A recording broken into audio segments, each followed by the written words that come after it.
Hey collectors, I'm the collector of coins. Thanks for watching and welcome to the higher or lower coin game, where coin dealers face off to test their knowledge on coin mintages. Which one has a higher or lower mintage than the other? We have a few dealers coming up. Stay tuned.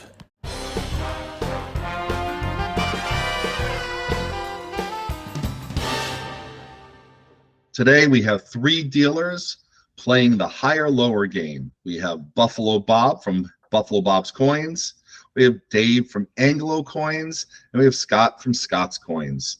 Dealer versus dealer. We're continuing this game starting in round 6, but after 5 rounds, here are the current scores. Bob has 4, Dave has 3, and Scott has 4. Let's see how they do in this episode. And in the meantime, if you're not yet a subscriber, consider subscribing to my channel, and please turn on posting notifications. And now we get to another rarity. 1880 Shield Nickel versus the 1794 half cent. First year we produced a half cent. I'm attracted to copper. After the chain cent, it was tough to follow. So you like copper coins? I do too. They don't get a whole lot of attention. Well, I collect half cents. Half cents. That's what I really like. They were minted from 1793 to 1857, the same as the large cent. They carry a high price in the marketplace. They didn't have a lot of copper back then. So we needed half cents to, transact in everyday commerce. That doesn't surprise me. They've outgrown their use today. I love the hair ribbon. I think it's just a great coin. Does it have a higher or lower mintage than that scarce 1880 Shield Nickel? And I know they didn't mint a lot of this half or large cents in that year. I'm not sure on the mintage, actually, with half cents, because I don't spend a whole lot of time with them. They ramped the production up a little bit in the second year. I'd say it has a little bit higher one. So 16,000 is a fairly low number. That's really low. Because you can find the 1794 half cents. You're right again. I think 16,000 is a really limited number of coins to mint, and I think there were more 1794 half cents. So I'm going to go with the 1794 half cent has more than 16,000 minted. And you're right. That doesn't surprise me. Because the nickel only had 16,000 coins minted, and because the half cent was probably a fairly popular coin for the brief time that they were made, I'm going to say the mintage is higher. Just under 82,000. Good to high quality half cents are very, very tough to find. And after 6 rounds, it's still anyone's game. All right, let's take a look at the next one here.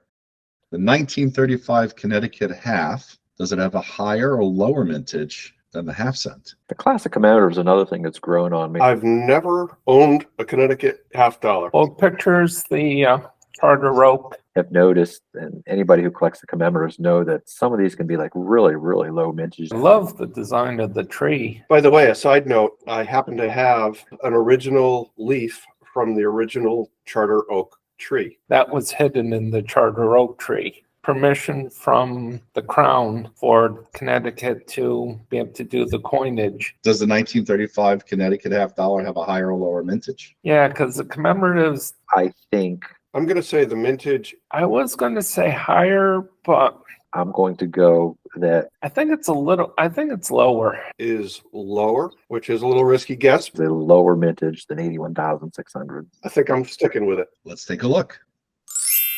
And it does. Much lower. Yeah.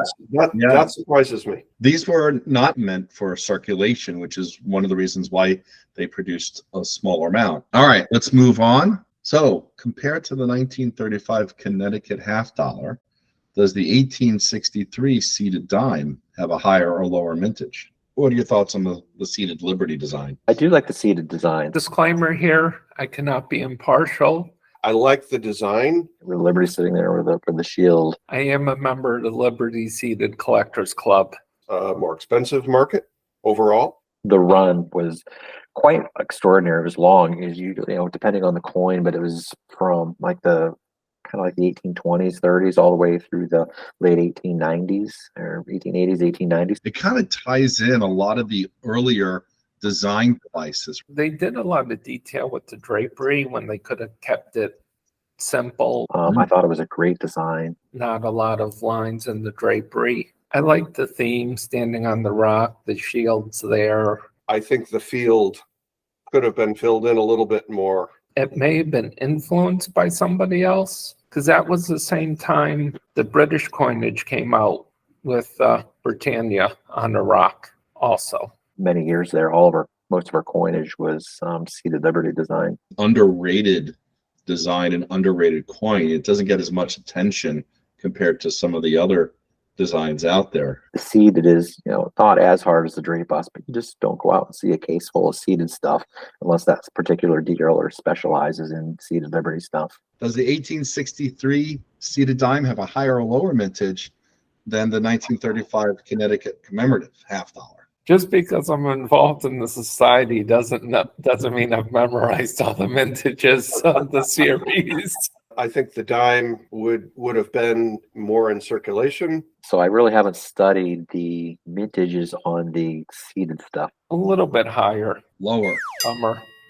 25,018 is a really low number for anything. Even though it's a great year of seeded dime, I am going to say that the 1863 seeded dime is a higher mintage than the Connecticut commemorative. All right, let's see. Lower. I think it's time to go higher. Ouch. Lower. Out.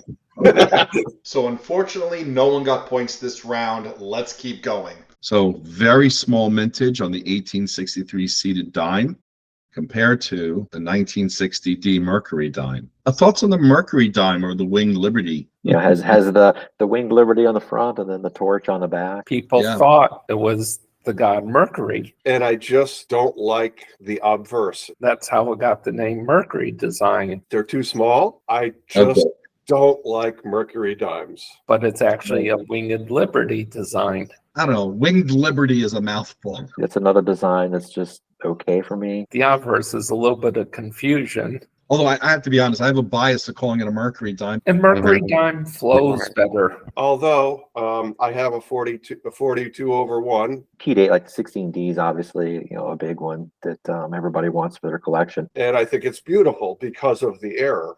Other than that, I think most of them are fairly common. So I've had a few over the years. The 1960 Denver Minted Mercury dime, does it have a higher or lower mintage than that 1863 seeded dime? I know for a fact the 1916D is a higher mintage, and I know it's 60,000. Oh, well, you were close. Yeah, I remembered the 60 part, but yeah, it's still a healthy mintage at 264, but ridiculously low considering the time period in the series. The 16D, of course, is the key to the series. Not a lot were made. I would say it's higher.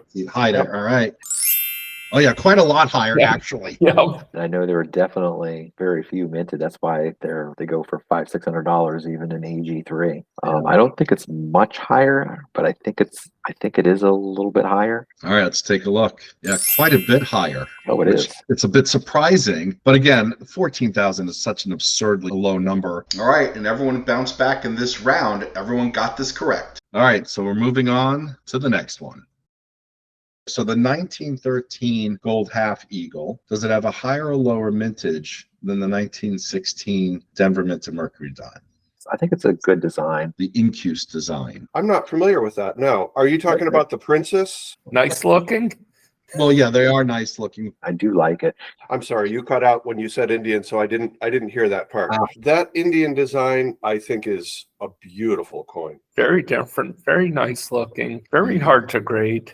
Could have worn already from the worn dies. I don't know a lot about gold coins, but I do know that in general, the mintages were low. Does it have a higher or lower mintage than the 1916 Denver Minted Mercury dime?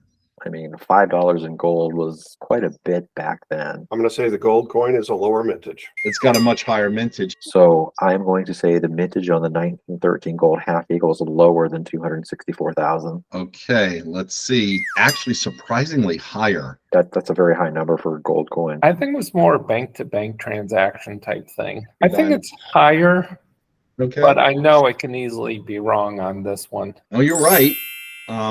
It's a lot higher, and that's what kind of baffles me is like, wow, almost 1 million minted. It's surprising. Some years you have a lot of these pieces, others not much, because they would concentrate on other denominations. And incredibly, Dave ties both Bob and Scott.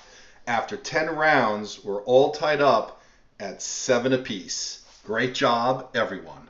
And with that, we're wrapping up the higher lower coin game. And now it's time for a coinage history lesson with Dave from Anglo Coins. It was part of the group of coinage that Teddy Roosevelt had started to try to improve upon. That's why he went to St. Gaudens for the $20 gold piece. Mm-hmm. He went to people to do designs like this, the Standing Liberty quarter, the Walking Liberty $50. He tried to make coins that were memorable for the United States.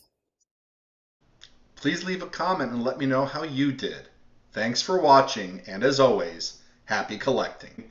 And please remember to subscribe, turn on post notifications. Till next time.